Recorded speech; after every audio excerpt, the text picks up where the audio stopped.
Mega times news బులెటిన్ల ముందుగా headlines.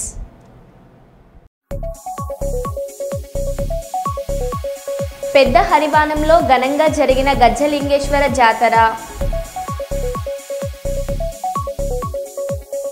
Siddipet market యార్డ్లో వడ్ల కల్లాలను పరిశీలించిన హరీష్ రావు. పెద్ద తుంబాలం గ్రామం నుంచి 40 కుటుంబాలు బీజేపీలో చేరికలు.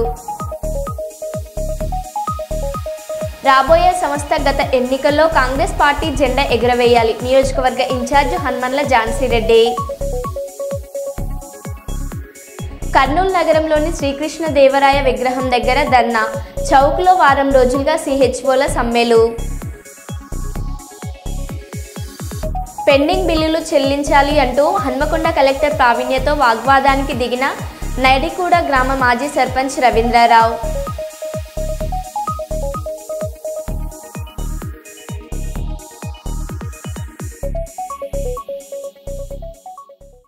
ఇక వివరాల్లోకి వెళ్తే, ఆదివారం మే 4వ తేదీన నీట్ యూజీ 2025 పరీక్ష సందర్భంగా కర్నూలు జిల్లా కేంద్రంలోని రాయలసీమ విశ్వవిద్యాలయం, కర్నూలు గవర్నమెంట్ కళాశాల ఫర్మెంట్, సిల్వర్ జూబ్లీ కళాశాల, కర్నూలు ప్రభుత్వ జూనియర్ కళాశాల టౌన్ నీట్ పరీక్ష కేంద్రాలను Kurnool additional SP admin Shri Hussain Peera ఆదివారం పరిశీలించారు.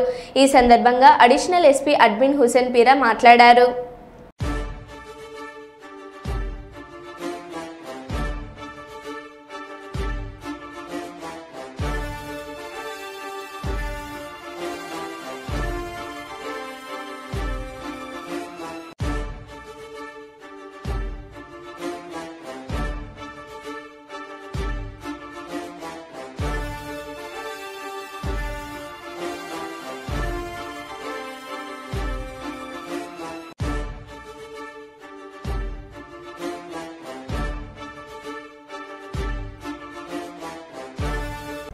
భగవద్గీత అంటే మంచి మార్గంలో జీవించడం.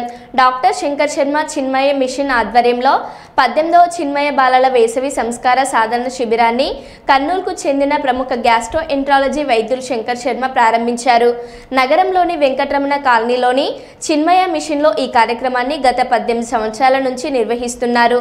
ఈ సందర్భంగా డాక్టర్ శంకర్ శర్మ మాట్లాడుతూ, చిన్న పిల్లల్లో ఆధ్యాత్మిక ప్రవృత్తిని పెంచేందుకు ఇలాంటి కార్యక్రమాలు ఎంతగానో ఉపయోగపడతాయని తెలిపారు. సనాతన ధర్మాన్ని కాపాడేందుకు కృషి చేస్తున్న చిన్మయ మిషన్ నిర్వాహకులను ఆయన అభినందించారు.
అవకాశము, తర్వాత నీటిని సేవ్ చేసే అవకాశము, ఇన్ని రకాలుగా అంటే ధర్మ మార్గాన నడవడం అంటే వృక్షో రక్షతి రక్షితః, ధర్మో రక్షతి రక్షితః అంటే ధర్మాన్ని రక్షిస్తే అది నిన్ను రక్షిస్తుంది.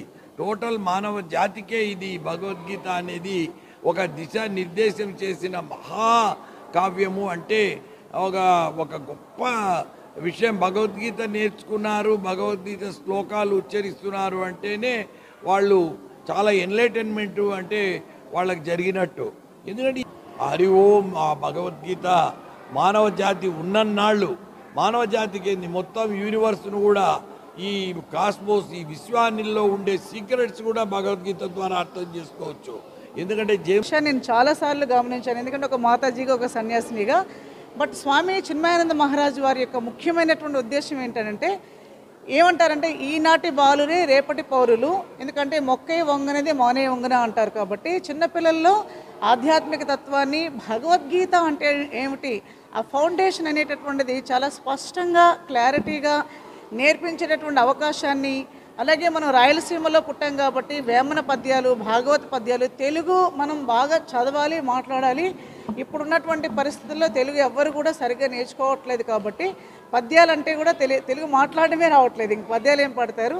కాబట్టి అందుకని వేమన పద్యాలు, సుమతి శతకాలు, తర్వాత నెక్స్ట్ భగవద్గీత, భాగవత పద్యాలతో పాటు నృత్యము, కోలాటాలు, డ్యాన్సులు, డ్రామాలు ఇలాంటి విషయాలతో పాటు పిల్లలకి ఆధ్యాత్మిక వికసనానికి సంబంధించినటువంటి వాల్యూ బేస్డ్ ఎడ్యుకేషన్ అంటారంటే వ్యక్తిత్వ వికాసపు తరగతులు అనేటటువంటివి ముఖ్యంగా ఇక్కడ చేస్తాము. జగిత్యాల జిల్లా నుండి ఎంపికైన 9వ తరగతి మోడల్ స్కూల్ విద్యార్థిని కోలకాని అశ్విని కొడిమ్యాల 1983-84 10వ తరగతి పూర్వ విద్యార్థుల అసోసియేషన్ ఆధ్వర్యంలో ఘనంగా సత్కరించి జ్ఞాపక బహుమతిని నగదును అందజేశారు. ఈ సందర్భంగా అసోసియేషన్ ప్రధాన కార్యదర్శి పెద్దపల్లి జిల్లా సైన్స్ అధికారి బి రవీందర్రావు మాట్లాడారు.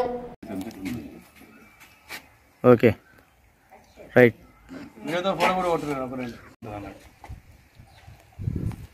ఓకే ఇంకోటి అమ్మాయితో పాటు మా అన్న రావాలి, అందరు వస్తారు, అన్నీ వస్తున్నాయి.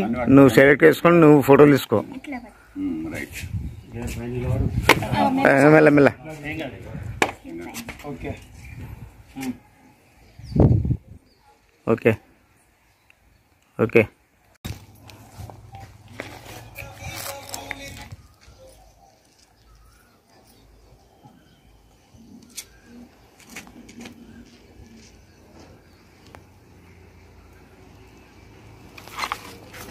ఓకే కొడిమ్యాల జిల్లా పరిషత్ ఉన్నత పాఠశాల 1983-84 బ్యాచ్ పూర్వ విద్యార్థుల సంక్షేమ సంఘం ఆధ్వర్యంలో కూడా ఈరోజు కొలకాని అశ్వినికి సన్మానం చేయడం జరిగింది. అలాగే దారం సుశీల ట్రస్ట్ ఆధ్వర్యంలో కూడా సంయుక్తంగా సన్మానం చేయడం జరిగింది. మరి అమ్మాయి ఈ నెల 18వ తేదీన ఇస్రో వారి శాస్త్రవేత్త కార్యక్రమం యువిక 2025కి సెలెక్ట్ కావడం జరిగింది. ఈ మే 19వ తేదీ నుండి 31వ తేదీ వరకు NRSC national remote sensing centre Balanagar హైదరాబాద్లో నిర్వహించే 2 వారాల శిక్షణ కార్యక్రమం కొరకు కరీంనగర్ ఉమ్మడి జిల్లా నుండి మొత్తం 4 విద్యార్థులు సెలెక్ట్ అయ్యారు.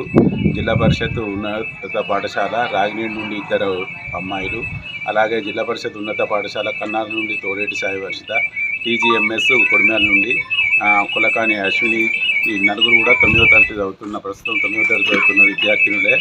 మరి 1,30,000 మంది దేశవ్యాప్తంగా ఈ యొక్క యువిక కార్యక్రమానికి దరఖాస్తు చేసుకోగా ఆ 1,30,000 మంది విద్యార్థులకి వెళ్ళి 9వ తరగతికి చదువుతున్న విద్యార్థుల నుండి కేవలం 350 మంది విద్యార్థులను సెలెక్ట్ చేయడం జరిగింది. అందులో మన రాష్ట్రం నుండి 12 మంది సెలెక్ట్ కాగా ఉమ్మడి కరీంనగర్ నుండి 12 మంది విద్యార్థులు సెలెక్ట్ కావడం జరిగింది. ఈ 2 వారాల శిక్షణకు సెలెక్ట్ అయినందుకు మరి అసోసియేషన్ తరఫున కొలకాని అశ్విన్కి కంగ్రాచులేషన్స్. Okay thank you.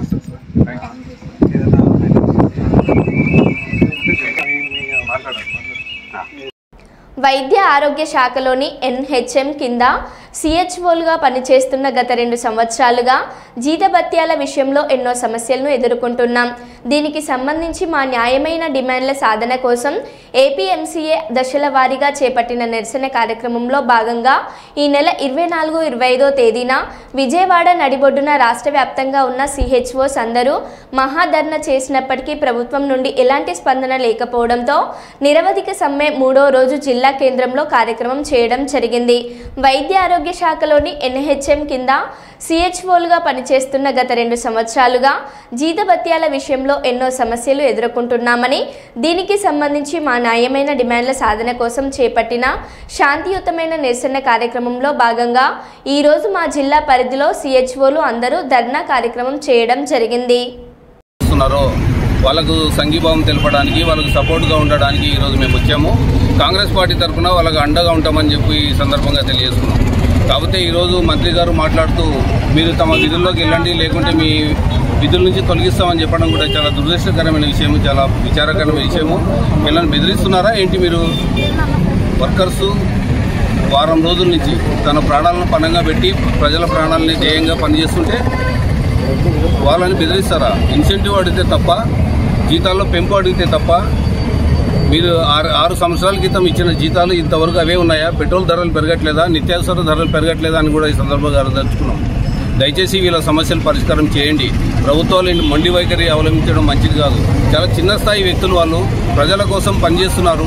వీళ్ళు పనిచేయకుంటే ప్రజల ఆరోగ్య పరిస్థితులు ఏంటి అని కూడా మిమ్మల్ని అడుగుతున్నాం. ప్రతి ఊర్లలో ఎంబీబీఎస్ డాక్టర్ని అపాయింట్ చేసి ఉన్నారా? మీరు లేరు కదా. పిహెచ్సిలో ఎంబీబీఎస్ డాక్టర్స్ ఉన్నారా? మార్నింగ్ వచ్చి 1 అవర్ 2 అవర్స్ కూర్చొని వెళ్ళిపోతున్నారు. మిగతా టైంలో ప్రజల పరిస్థితి ఏంటి? బీఎస్సీ నర్సింగ్ చదివి వాళ్ళ ప్రజలకు సేవ చేస్తుంటే మీరు అది గుర్తించకపోగా ఉల్టా వాళ్ళని బెదిరిస్తారా? ఇది హెల్త్ మినిస్టర్ కూడా మంచిది కాదు. ఈ సందర్భంగా ప్రభుత్వాన్ని విజ్ఞప్తి చేసేది ఏంటంటే ఇమ్మీడియట్గా దిగి వచ్చి వాళ్ళ చర్చను పిలవాలి. ఇమ్మీడియట్గా వాళ్ళ సమస్యలు ఏమున్నాయో కనుక్కొని పరిష్కారం చేస్తే అందరికి బాగుంటుంది. లేకుంటే పెద్ద ఎత్తున ధర్నా చేస్తామని కూడా ఈ రాష్ట్ర వ్యాప్తంగా ధర్నా చేస్తాం. కాంగ్రెస్ పార్టీ కూడా వీళ్ళతో పాటు ఉండి వాళ్ళకు సహకరిస్తుందని కూడా ఈ సందర్భంగా తెలియజేస్తుంది. నమస్తే, థ్యాంక్ యూ. ఈరోజు 7వ రోజు మా నిరవధిక సమ్మెలో భాగంగా సిటీ కాంగ్రెస్ కమిటీ తరఫున అన్నగారు మాకు వచ్చి సంఘీభావం తెలపడం అనేది మా అందరికీ చాలా సంతోషకరమైన విషయం. అయితే గత 7 రోజులుగా మేము ఇంత మండుటెండలో కూడా మా సమస్యల కొరకు ఇంతమంది ఆడపిల్లలు 26 జిల్లాల వ్యాప్తంగా కూడా ఈ సమ్మె అనేది నిర్వహించడం జరుగుతూ ఉంది. ఇంత మేము ఉధృతంగా పోరాటం చేస్తున్నా సరే మా సమస్యల కొరకు ఆరోగ్య శాఖ మంత్రి గారు మా ఎంతో చాలా చులకనగా మాట్లాడడము మేము తీవ్రంగా ఖండిస్తూ ఉన్నాము. మేము బీఎస్సీ నర్సింగ్ చదువుకొని ఏదో ప్రైవేట్ హాస్పిటల్లో 10-12 వేలకు పనిచేసే వాళ్ళని కూడా తీసుకొచ్చి మీకు జీతాలు ఇవ్వడమే గొప్ప అన్న చందంగా మంత్రి గారు వ్యాఖ్యానించడం అనేది మమ్మల్ని చాలా తీవ్రమైన దిగ్భ్రాంతికి గురి చేసింది. ఈ సందర్భంగా ఏదైతే మేము సమస్యల కొరకు గత 2 సంవత్సరాల నుంచి మేము ఏవైతే ఈ సమస్యలు ఎదుర్కొంటూ ఉన్నామో వీటికి మేము ఎన్నిసార్లు అధికారులకు మరియు మంత్రులకు, ఎమ్మెల్యేలకు, ఆరోగ్య శాఖ మంత్రి గారికి ఎన్నిసార్లు వినతి పత్రాలు సమర్పించుకున్నా సరే మా సమస్యలు ఏవైతే పరిష్కారం కాకుండా ఉండిపోయాయో కేవలం ఆ సమస్యల కొరకు మాత్రమే మేము ఈ విరుద్ధంగా సమ్మె నిర్వహించడం జరుగుతూ ఉంది. కాబట్టి దయచేసి ఇప్పటికైనా మానవతా దృక్పథంతో మా సమస్యలను అంగీకరించి మా సమస్యలకు పరిష్కారం చూపగలరని మీడియా ముఖంగా మంత్రి గారిని మరియు అధికారులను విన్నవించుకుంటున్నాను. మీ పోస్టు? నేను రాష్ట్ర నాయకుడిని, APMC Andhra Pradesh mid level provider community health officers association state president Niranjan. చర్చలకు పిలవాలని చెప్పి మొన్న 6,000 మంది కూడా ధర్నా చేశారు విజయవాడలో. వర్కర్స్ అందరూ కలిసి 24వ తారీఖు. అయినా కూడా ప్రభుత్వంకు అన్ని విషయం తెలిసి కూడా వీడు 7 రోజుల నుంచి ధర్నా చేస్తున్నారని తెలిసి కూడా ప్రభుత్వం ఏంటంటే మొండి వైఖరి అవలంబిస్తుంది. ఇది మంచి పద్ధతి కాదు. మొన్నటి వరకు చంద్రబాబు నాయుడు గారు కానీ, నారా లోకేష్ గారు కానీ వైసీపీ ప్రభుత్వంలో ఎలా ఇబ్బందులు పడ్డారు. ఎవరైనా ధర్నా చేస్తుంటే మున్సిపల్ వర్కర్స్ కానీ, అంగన్వాడీ వర్కర్స్ కానీ 40 రోజుల పైగా ధర్నా చేస్తుంటే ఆ రోజు సంఘీభావం తెలిపి ఇది వైసీపీ ప్రభుత్వానికి మంచిది కాదు, ఇలా చేస్తే ప్రభుత్వం పడిపోతుంది త్వరలో అని చెప్పిన వారు ఈరోజు మీకు ఎందుకు కనపడట్లేదా? వాళ్ళు మండు టెండర్లో చేస్తున్న 7 రోజుల నుంచి ధర్నా చేస్తున్నా కూడా మీకు కనపడట్లేదని కూడా ఈ సందర్భంగా అడదలుచుకుంటున్నాం. త్వరగా ఎంత వీలైతే అంత త్వరగా వాళ్ళని చర్చలకు పిలిచి వాళ్ళ డిమాండ్లు ఏమున్నాయో కనుక్కొని వాళ్ళ పరిష్కారం దిశగా ప్రయత్నం చేసే అందరికీ బాగుంటుంది. లేకుంటే మీ ప్రభుత్వం కూడా రాబోయే రోజుల్లో పడిపోయేదే. దయచేసి ఆలోచించండి. ప్రతి వర్కర్ పనిచేస్తేనే ప్రభుత్వాలు ముందుకు నడవగలుగుతాయి, కానీ కార్మికులు పనిచేయకుంటే ప్రభుత్వాలు ముందుకు ఎలా నడుస్తాయని కూడా ఈ సందర్భంగా మేము హెచ్చరిస్తున్నాం. కర్నూలు జిల్లా దీపావళి తెలుపుతున్నాము. రేపు మార్నింగ్ వరకు చూస్తాము. అంటే కలెక్టర్ గారిని కూడా కలిసి ఈ సందర్భంగా డెఫినెట్గా ప్రభుత్వం దృష్టికి తీసుకెళ్లమని కలెక్టర్ గారికి కూడా వినతి పత్రం ఇస్తాం. డెఫినెట్గా మంత్రి గారిని కూడా కలుస్తాము. నారా లోకేష్ గారిని కూడా త్వరలో కలిసి మా షర్మిల మేడం కూడా ఈరోజు మార్నింగే చెప్పాము. షర్మిల మేడం సానుకూలంగా స్పందించారు. 1 or 2 డేస్లో మేడం కూడా ప్రభుత్వం దృష్టికి తీసుకెళ్లే ప్రయత్నం చేస్తారు. విజయవాడలో ఉన్న వీళ్ళ ఎంప్లాయీస్ ఎవరైతే కూర్చొని ఉన్నారో వాళ్ళని కూడా పోయి మేడంను కలవమని చెప్తాము. అందరూ కలిసి ప్రభుత్వం దగ్గరికి వెళ్ళడమా లేకుంటే ఎలా హెచ్చరిస్తారు అనేది ఆలోచిస్తాం. త్వరలో ఆలోచించుకొని చెప్తాం. పెండింగ్ బిల్లులు చెల్లించాలి అంటూ హన్మకొండ కలెక్టర్ ప్రావీణ్యతో వాగ్వాదానికి దిగిన నడికూడ గ్రామ మాజీ సర్పంచ్ రవీంద్రరావు ఆందోళన చేసిన మాజీ సర్పంచ్ను స్టేషన్కు తరలించిన పోలీసులు. మేము అక్కడ ఉన్న పెద్ద కూర్చొని అమ్మి ఇబ్బంది పడ్డాం మేడం. ఇప్పుడు అలాగే సార్, ఇప్పుడు మీరు ఎందుకు సార్ మమ్మల్ని ఎందుకు ఇబ్బంది పెట్టారు? మేము 2 సంవత్సరాల కంటే భూమి చాలా అమ్ముకొని ఎక్కడ పోయే పరిస్థితి మీరు చెప్పుకోవాలి, ఎక్కడ చెప్పాలి సార్? మీరు మన పనిచేసి కాబట్టి మమ్మల్ని మీరు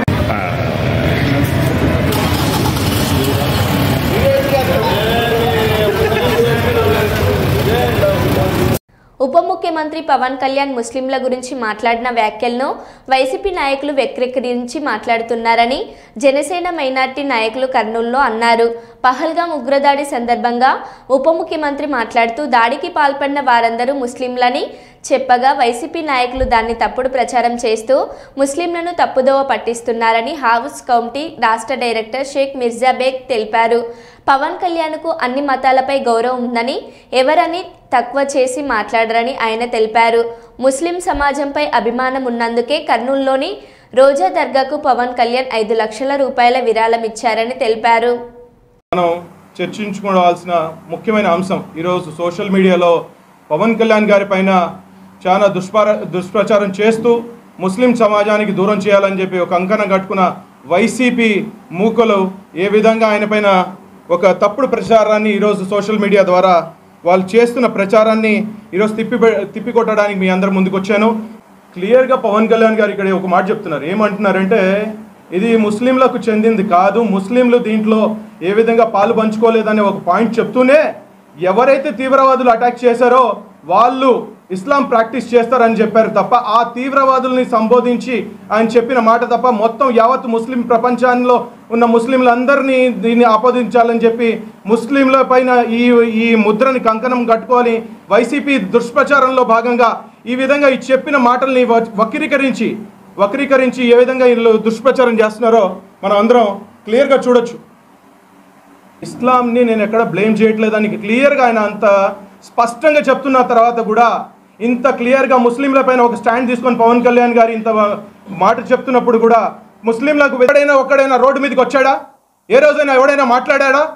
ఈరోజు ముస్లిం సమాజానికి వ్యతిరేకించడానికి పవన్ కళ్యాణ్ పైన చేస్తున్న దుష్ప్రచారం మా నాయకుడిని నిలదీయాలని చెప్పి ఈ విధంగా తప్పుడు ప్రచారం చేయడానికి మీరు ఏ కంకణం కట్టుకున్నా కూడా మాలాంటి ప్రతి ఒక్క ముస్లింలు ఉన్న నిజాన్ని నిర్భయంగా చెప్పడానికి ముందుకు వస్తాం.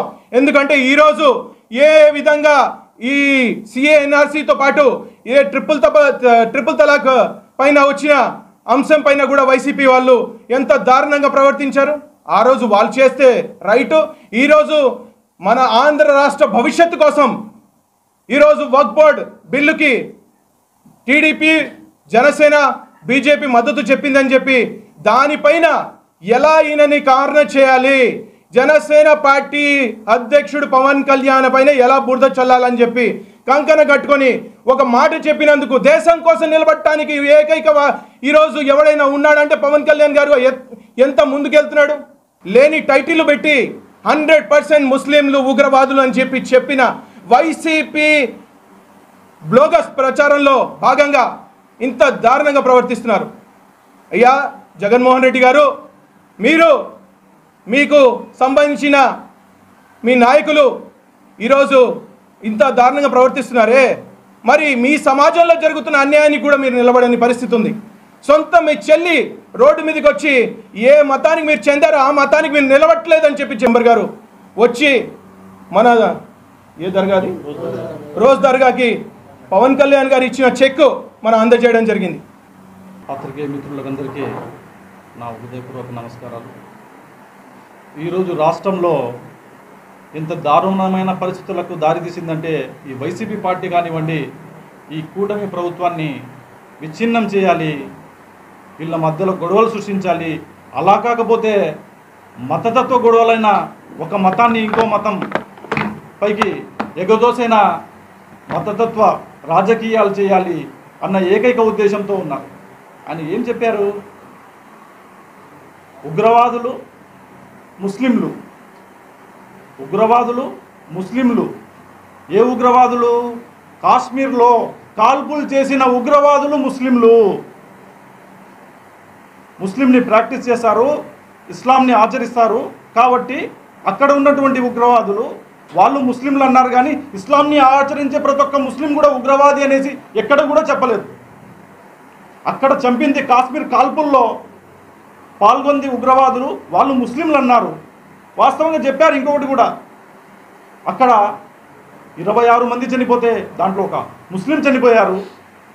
ఆ ముస్లిం కూడా వచ్చేసి తీవ్రవాదులతో ఉగ్రవాదులతో పోరాడి చనిపోయాడు. ఆ రోజు మాతో పాటు అందరితో పాటు అప్రిషియేట్ చేశాడు. అది కదా భారతదేశం పైన ఉన్నటువంటి ప్రేమ. ముస్లిం రామగుండం రీక్రియేషన్ క్లబ్ ఆధ్వర్యంలో గోదావరికని మెయిన్ చౌరస్తాలో గత 5 రోజులుగా మజ్జిగ పంపిణీ కార్యక్రమాన్ని చేపడుతూ వస్తున్నారు. కాగా సోమవారం గోదావరికని బార్ అసోసియేషన్ మాజీ అధ్యక్షులు, రీక్రియేషన్ క్లబ్ అధ్యక్షులు బాల్మూరి అమరేందర్ రావు వనితల పెళ్లి రోజు సందర్భంగా మజ్జిగ సెంటర్ వద్ద సీట్లను పంచుతూ మజ్జిగను అందజేశారు. ఈ సందర్భంగా వారు మాట్లాడుతూ సమాజం పట్ల బాధ్యత కలిగిన సేవాభావం కలిగిన వ్యక్తులను క్లబ్లో సభ్యులుగా చేర్చుకుంటూ వస్తున్నామని తెలిపారు. ఈ సేవా కార్యక్రమాల ద్వారా ఈ ప్రాంతంలో సామాజిక చైతన్యం, సేవా గుణాన్ని కల్పించుకోవడం కోసం కృషి చేస్తున్నామని అన్నారు. వారందరి జీవితాలు కూడా ఆరోగ్యవంతంగా, ఆనందవంతంగా ఎలా ఉండాలి అని ఒక చైతన్యవంతమైన కార్యక్రమాల ద్వారా ఈ ప్రాంతాన్ని అభివృద్ధి చేయాలనే ఉద్దేశంతో రామగుండం రిక్రియేషన్ క్లబ్ ప్రారంభం చేయడం జరిగింది. మరి అందులో భాగంగా ఈ యొక్క రామగుండం రిక్రియేషన్ క్లబ్ సభ్యులు చాలా ఉన్నత స్వభావం కల వ్యక్తులు. చాలామంది కూడా మానవ సేవే మాధవ సేవ అనే భావనతోటి ఈ సంస్థలో జాయిన్ కావడం జరిగింది. క్లబ్ అంటే అందరూ కూడా పత్తాలాట ప్లేయింగ్ కార్డ్స్ ఉంటుందని అనుకుంటారు. మరి మా బైలాస్లో పత్తాలాటకు అలాంటి యొక్క స్థానం లేకుండా చేశాం. అదేవిధంగా ఈ యొక్క సభ్యులందరూ కూడా ఒక్కొక్క రోజు ఈ యొక్క రామగుండం, ఈ యొక్క గోదావరి ప్రజలకు చల్లటి మజ్జిగ అందించాలి, ఒక 1000 మందికి మజ్జిగ అందించాలనే ఒక గొప్ప సంకల్పంతో, గొప్ప సేవాభావంతో, గొప్ప మానవతా దృక్పథంతో, సామాజిక దృక్పథంతో గోదావరికని చౌరస్తాల ఈ ప్రోగ్రాం ఏర్పాటు చేయడం జరిగింది. మరి ఈ నెల 31వ తారీఖు వరకు ఇది నిర్విఘ్నంగా కొనసాగబోతున్నది. అందరూ సభ్యులు కూడా వారి యొక్క పెళ్లి రోజో, లేకుంటే పుట్టినరోజో, పిల్లల పెళ్లి రోజో, పిల్లల పుట్టినరోజో ఏదో ఒక అకేషన్ చూసుకొని ప్రజలకు సేవ చేయాలనే ఉద్దేశంతో ముందుకు వస్తున్నారు. మాకు సేవ చేయడానికి ముందుకు వస్తున్న క్లబ్ సభ్యులందరికీ కూడా పేరు పేరున నేను ధన్యవాదాలు తెలియజేస్తున్నాను. కర్నూలు నగరంలోని జమ్మిచెట్టు ప్రాంతంలో షేక్ మొహమ్మద్ షరీఫ్ అధ్యక్షతన ధర్నా నిరసన కార్యక్రమం ఆదివారం జరిగింది. ఈ ధర్నా కార్యక్రమానికి ముఖ్య అతిథులుగా హాజరైన అవాజ్ రాష్ట్ర కమిటీ అధ్యక్షులు SA Subhan, retired principal Nisara Ahmed, కుల వివక్ష వ్యతిరేక పోరాట సంఘం నగర కార్యదర్శి గురుస్వామిలు మద్దతు తెలిపి మాట్లాడారు.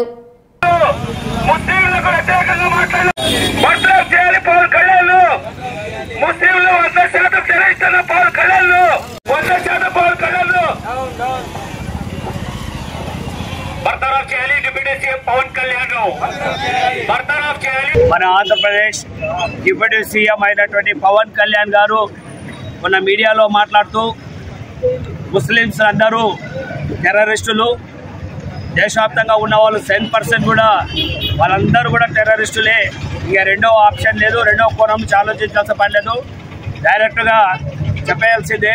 వీళ్ళ టార్గెట్ హిందువులే అని చెప్పేసి ఒక ఉగ్రవాది మాదిరిగా పనికి మాలిన పదాలని ఆ రకంగా పలకడం అనేది ప్రజాస్వామ్యంలో ఒక బాధ్యతతో మన డిప్యూటీ సీఎంగా ఉండి ఆ రకంగా వ్యాఖ్యలు చేయడం అవాస్తవికంగా దీన్ని తీవ్రంగా ఖండిస్తూ ఉన్నాం. నాకు తెలిసి ఉత్తరప్రదేశ్లో ముసల్మాన్లకు వ్యతిరేకంగా మాట్లాడుతున్న యోగి ఆదిత్యనాథ్ ఎప్పుడు కూడా ఈ పదం వాడలేదు. 100% ముసల్మాన్ల టెర్రరిస్టులని మన దేశాన్ని పరిపాలిస్తున్న మతోన్మాదులు నరేంద్ర మోడీ కానీ అమిత్ షా కానీ కూడా 100% ముసల్మాన్ టెర్రరిస్ట్ అని పలకలేదు. ఏమి విధవాకి ఏమైంది అని చెప్పేసి డిప్యూటీ సీఎంని అడుగుతా ఉన్నాం. నిజంగా నువ్వు బాధ్యతాయుతమై వాడి ఉంటే ఆ రకంగా మాట్లాడేవాడు కాదు. మానసికంగా నీకు ఎక్కడో రోగాన్ని వచ్చింది, నువ్వు తక్షణమే ఒక డాక్టర్ని సంప్రదించి నీ రోగాన్ని కంట్రోల్ చేసుకోవాలి, లేకపోతే రాబోయే కాలంలో ప్రజానీకం నిన్ను గట్టిగా బుద్ధి చెప్పాల్సి వస్తుంది. ఇప్పటికే నీ పైన చాలా వ్యతిరేకత ఉంది. ఇంతకుముందు కూడాను సనాతన ధర్మం పేరుతో లడ్డు మీద ఆ రకంగా పెద్ద ఎత్తున ముస్లింల హిందువుల మధ్య తగాదా పెట్టాలని, క్రైస్తవుల మధ్య తగాదా పెట్టాలని నువ్వు చూశావు. కానీ ఆంధ్రప్రదేశ్ ప్రజలు దీన్ని తిరస్కరించారు. వాస్తవాలు ఏమిటి, లడ్డు గురించి ఏమైంది అని చెప్పేసి ఇప్పుడు ప్రజానికి అందరికీ తెలుసు. ఇప్పుడు కూడా ఆ రకంగా ఎక్కడో ఉగ్రవాదులు పాకిస్తాన్కి కాశ్మీర్ దగ్గర చేసిన ఉగ్రవాదుల పైన వాళ్ళను కట్టడి చేయడానికి చేత కానీ మీ ప్రభుత్వం, మీ బుల్డోజర్ ప్రభుత్వము పైన ఉన్న మీ నాయకత్వం ఫెయిల్యూర్ అయి ప్రజల పైన రకంగా దీన్ని మీ తప్పుని అక్కడ పెట్టడం అనేది సరైంది కాదు. మీ బాధ్యత రహితం. మీ కేంద్ర ప్రభుత్వం హోమ్ మినిస్టర్ చేతగాని వాడు కాబట్టి ఆ రకంగా ఉగ్రవాదులు అక్కడి నుంచి ఇక్కడికి వచ్చారు. అసలు ఉగ్రవాదులు ఎట్లా వచ్చారని చర్చ పెట్టకుండా ముసల్మాన్లు వచ్చి హిందువులను చంపినారని చెప్పి చర్చ పెడుతున్నారు. దీన్ని బట్టి మనకు అర్థమవుతుంది ఎన్నికలు వస్తున్నాయి కాబట్టి బీహార్లో లబ్ధి పొందడం కోసం. రెండోది వక్ఫ్ చట్ట సవరణకు వ్యతిరేకంగా దేశవ్యాప్తంగా ముసల్మాన్లే కాకుండా ముస్లింలే కాకుండా దళితులు, క్రిస్టియన్లు, హిందూ సోదరులు అందరూ కూడా సపోర్ట్ చేసి ఈ చట్టం చాలా దుర్మార్గమైందని చెప్పి ఆ రకంగా ముస్లిం సోదరులకు సపోర్ట్ గా వస్తుంటే దాన్ని తప్పుదో పట్టియడం కోసం ఈ రోజు కేంద్రంలోని ప్రభుత్వం ఆ రకంగా దుర్మార్గంగా చేస్తే దాన్ని సాకుగా తీసుకొని పవన్ కళ్యాణ్ ఇంకొంచెం ముందుకు పోయి దుర్మార్గమైన ఇటువంటి వ్యాఖ్యలు చేయడం మేము ఆవాస్ కమిటీగా తీవ్రంగా ఖండిస్తా ఉన్నాం. ఇప్పటికైనా ముస్లిం సమాజానికి బేషరతుగా పవన్ కళ్యాణ్ గారు క్షమాపణ చెప్పాలి. గవర్నర్ గారు డిప్యూటీ కళ్యాణ్ పైన చర్యలు తీసుకొని ఆయన పదవిని బర్తరఫ్ చేయాలని చెప్పేసి ఆవాస్ కమిటీగా డిమాండ్ చేస్తా ఉన్నాం. నా పేరు షేక్ మొహమ్మద్ షరీఫ్, ఆవాస్ కమిటీ నగర కార్యదర్శి. ఈరోజు జరుగుతున్న ఈ ధర్నా ఆవాజ్ కమిటీ ఆధ్వర్యంలో జరుగుతూ ఉంది. రాష్ట్ర ప్రజలందరికీ తెలుసు పవన్ కళ్యాణ్ చేసినటువంటి వ్యాఖ్యలు. ప్రతి మతంలో ప్రతి కులంలో ఎవరో ఒకరిద్దరు మతభ్రష్టులు ఉంటారు. అలాంటి వాళ్ళను పట్టుకొని శిక్షించే తప్పేం కాదు, కానీ మతాన్నే టార్గెట్ చేయడం కరెక్ట్ కాదు. దేశంలో ఉన్న ముస్లింలు 100% టెర్రరిస్టులు అని చెప్పేసి పవన్ కళ్యాణ్ చెప్పడం జరిగింది. రాజ్యాంగంపై ప్రమాణం చేసి దేశ ఐక్యతను, లౌకికతత్వాన్ని కాపాడతామని చెప్పడం జరిగింది. ఆ వ్యాఖ్యలను విస్మరించి, తాను చేసిన ఆ ప్రమాణాలను విస్మరించి దేశ ముస్లింలందరినీ కూడా టెర్రరిస్టులను చెప్పడం ఇది ఏ మేరకు న్యాయమని చెప్పి మేము ఈరోజు అడుగుతూ ఉన్నాం. రాష్ట్ర ప్రభుత్వానికి అట్లాగే గవర్నర్ గారిని విజ్ఞప్తి చేస్తూ ఉన్నాం. పవన్ కళ్యాణ్ మంచి హాస్పిటల్ తీసుకొని జాయిన్ చేయండి. అతను మతి తప్పి ప్రవర్తిస్తున్నాడు, మతి తప్పి మాట్లాడుతున్నాడు. ఒకసారి నేను కమ్యూనిస్ట్ అంటాడు, ఒకసారి మా నాయన కమ్యూనిస్ట్ పార్టీ అంటాడు, నేను లౌకికవాదిని అంటాడు, నేను లెఫ్టిస్ట్ అంటాడు. ముస్లింలకు ఏదైనా జరిగితే వాళ్ళ అంతు చూస్తానంటాడు. ముస్లింలకు ఏదైనా జరిగితే నేను సెంట్రల్ గవర్నమెంట్ నుంచి వ్యతిరేకిస్తా అంటాడు, ఎన్డీఏ నుంచి బయటకు వస్తా అంటాడు. ఒక మాట, ఒక భాష, ఏదైనా దేని మీద కొంతనం ఉందా అని చెప్పి అడుగుతున్నా, లేదా నిలబడుతున్నాడు ఆయన. కాబట్టి ఈ రాష్ట్ర ప్రజలే కాదు, దేశంలో ఉన్న ముస్లిం మైనార్టీల మనోభావాలను దెబ్బతీసే పద్ధతుల్లో ఆయన మాట్లాడినారు. కాబట్టి తక్షణమే ఆయన క్షమాపణ చెప్పాలా.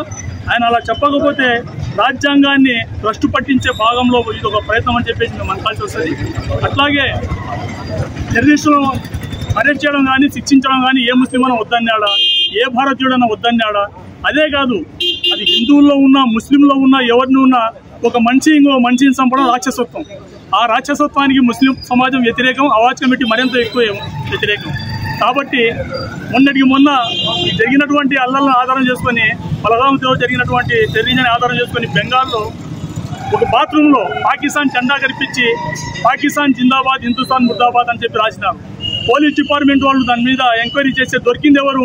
సనాతన ధర్మ సంస్థ నడిపేటువంటి వాళ్ళలో 2 కార్యకర్తలు, వాళ్ళిద్దరు నాన్ ముస్లిమ్స్. మరి దీనికి ఏమైనా సమాధానం చెప్తారు పవన్ కళ్యాణ్ గారు? అట్లాగే చాలామంది తెలుసు, ఆర్ఎస్ఎస్ వాళ్ళ ఆఫీసులో గడ్డాలు, జుబ్బాలు, పుర్ఖాలు దొరికినటువంటి ఇది పత్రికలు మనం చూసాం, మీడియాలో చూసాం. మరి అక్కడ ఎందుకు ఉంటున్నది? ఎవరిని ఉత్తరించని పెట్టారు మీరు చెప్పేసి అడుగుతున్నాం. దేశ ప్రజలు చాలా శాంతిపరులు, స్వేచ్ఛాపరులు. ఇలాంటి వాళ్ళను ఇడగొట్టడం కోసం, వీళ్ళ మధ్యలో ఉన్నటువంటి ఐక్యతను దెబ్బతీయడం కోసం బ్రిటిష్ వాడు వేసినటువంటి ఎత్తుగడను ఈరోజు కేంద్ర ప్రభుత్వం అవలంబిస్తూ ఉంది. దాన్ని మేము ఖండిస్తూ ఉన్నాం. మరో బులెటిన్లో మళ్ళీ కలుద్దాం. Stay tune.